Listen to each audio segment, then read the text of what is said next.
Thank you, Mr. President. I take the floor to explain India's position on this resolution. Allow me at the outset to express our deep concern on the rise in instances of discrimination, intolerance, and violence directed against members of many religious communities in various parts of the world. As a pluralistic and democratic country which is home to almost all religions of the world, India has always welcomed, over the centuries, those persecuted around the world for their faith or belief. They have always found in India a safe haven shorn of persecution or discrimination.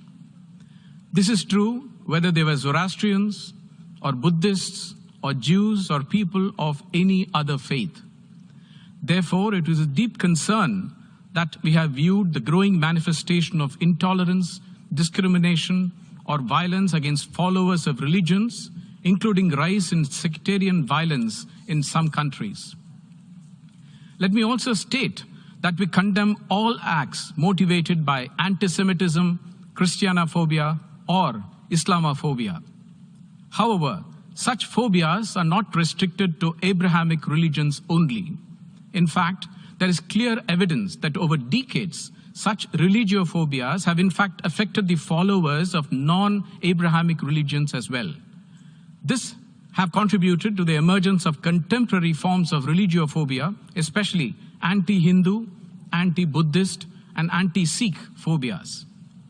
These contemporary forms of religiophobia can be witnessed in the attacks on religious places of worship like gurudwaras, monasteries, temples, etc., or in spreading of hatred and disinformation against non-Abrahamic religions in many countries.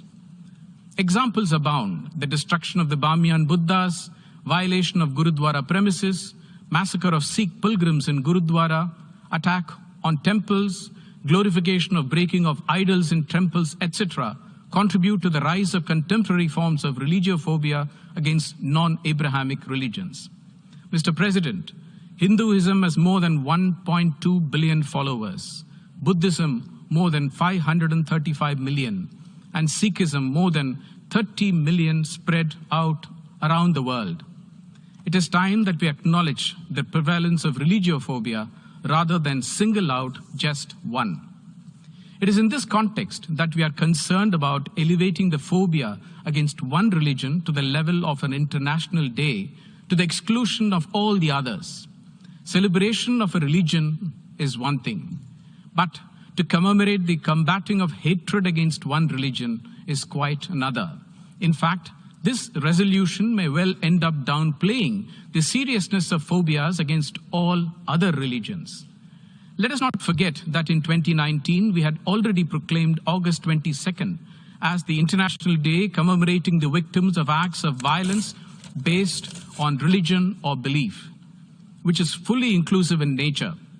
We even have an International Day of Tolerance observed on 16th November. We are not convinced that we need to elevate phobia against one religion to the level of an international day. We need to always be inclusive, especially in the United Nations. Mr. President, India is proud that pluralism is at the core of our existence, and we firmly believe in equal protection and promotion of all religions and faith.